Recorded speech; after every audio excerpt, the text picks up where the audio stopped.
Değerli arkadaşlarım, sizlere maske takmama cezası ve sokağa çıkma yasağına uymama cezası dahil tüm idari para cezaları için özet bir video hazırladım. İdari para cezaları ile ilgili merak ettiğiniz veya ihtiyacınız olan tüm bilgileri vermeye çalıştım. Açıklama kısmında ise ihtiyaç duyabileceğiniz dilekçe örneklerini paylaşıyorum. Kanala abone olarak ve beğenerek destek olabilirsiniz. Şimdiden teşekkür ederim. Kalın sağlıcakla.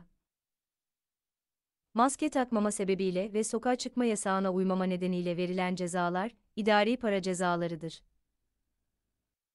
İdari para cezası, devletin idari kurumları tarafından verilen para cezalarıdır.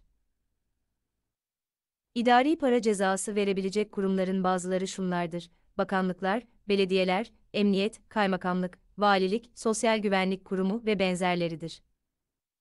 İdari para cezaları, vatandaşın kabahat niteliğindeki fiillerine karşı verilir. Bu nedenle idari para cezası ödenmezse hapis cezasına çevrilemez.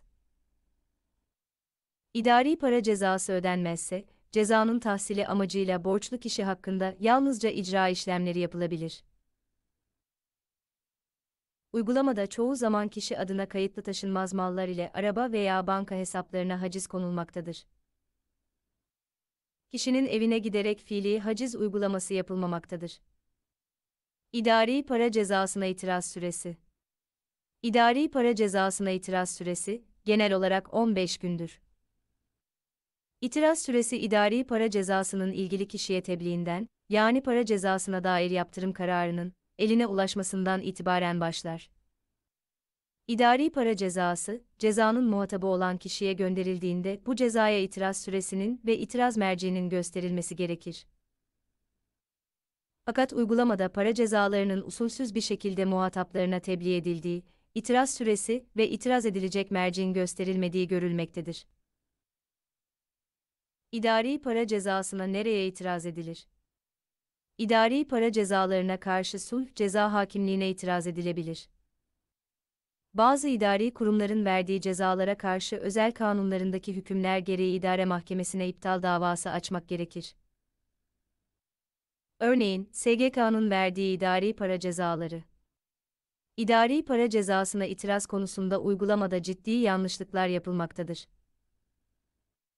Bu nedenle, yüksek meblağlı idari para cezasına yapılan itirazların bir avukat vasıtasıyla yapılması mağduriyetleri önleyecektir.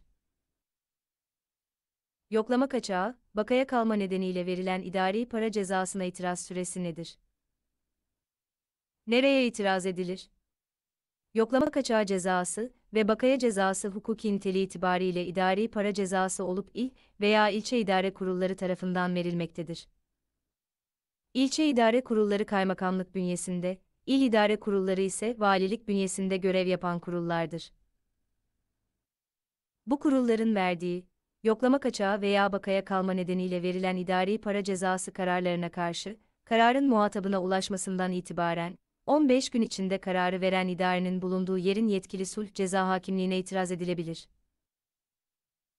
Trafik para cezası ile birlikte verilen aracın trafikten men edilmesi kararına karşı nereye itiraz edilir? İtiraz süresi nedir? Trafik para cezasına karşı itiraz yeri sulh ceza hakimliğidir. Fakat trafik idari para cezası ile birlikte aracın da trafikten men edilmesine karar verilebilir. Böyle bir karar verilmişse, yetkili mahkeme sulh ceza hakimliği değil, kararı veren polis biriminin bulunduğu yerin idare mahkemesidir. İdare mahkemesi, hem trafik para cezasının hem de trafikten men kararının iptali açısından yetkili mahkemedir. Dava açama süresi kararın tebliğinden itibaren 60 gündür. HGS idari para cezasına itiraz. Arkadaşlar, HGS veya OGS para cezalarına itiraz için, bu nitelikteki idari para cezalarının tebliğinden itibaren, 15 gün içinde ilgili sulh ceza hakimliğine yapılmalıdır. İtirazı incelemeye yetkili sulh ceza hakimliğinin hangi mahkeme olduğu uygulamada tartışmalara neden olmaktadır. Bu nedenle sıklıkla yetkisizlik kararları verilmektedir.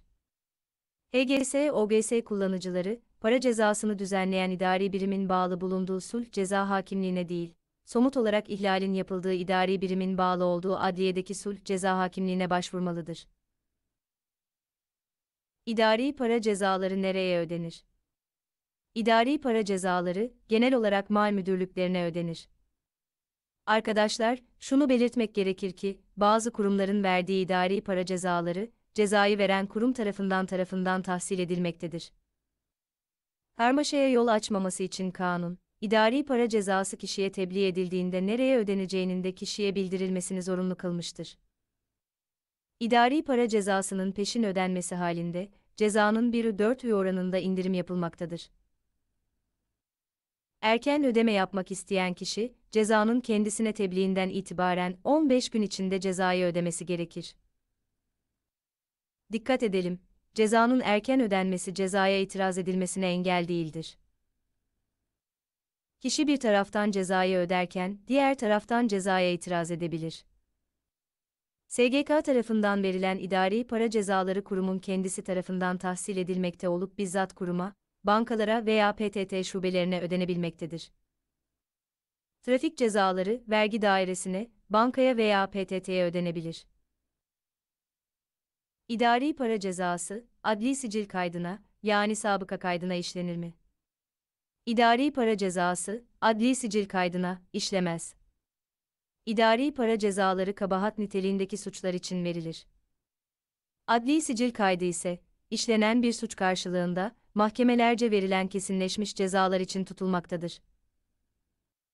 Yani, idari para cezası sabıka kaydına işlemez. Maske takmama cezası. Maskesiz sokağa çıkma yasağından ötürü, para cezası aldıysanız, Sulh Ceza Mahkemesi'ne 15 gün içerisinde itiraz dilekçesiyle itiraz edebilme hakkınız bulunmaktadır. Dikkat etmeniz gereken nokta ise, belirtilen süre olan 15 günlük zamanı geçirmeden itiraz dilekçeniz ile itiraz yapmanızdır. Sokağa çıkma cezası itiraz nasıl edilir? Bu cezaya tebliğ tarihinden itibaren 15 gün içinde o yer sulh ceza hakimliğine itirazda bulunulabilir. İdari para cezasının adli para cezasından farkı nedir? İdari para cezası ödenmezse ne olur? Adli para cezası, yalnız mahkemeler tarafından bir suçun karşılığı olarak verilen cezalardır. Adli para cezasına mahkemeler, idari para cezasına devletin idari kurumları tarafından karar verilmektedir. Mahkemeler tarafından verilen para cezaları ödenmediğinde hapis cezasına çevrilir. İdari para cezaları ödenmediğinde yalnızca icraciz işlemleri yapılabilir. Yani, idari para cezası ödenmediğinde borçlunun hapse girmesi gibi bir durum söz konusu olamaz.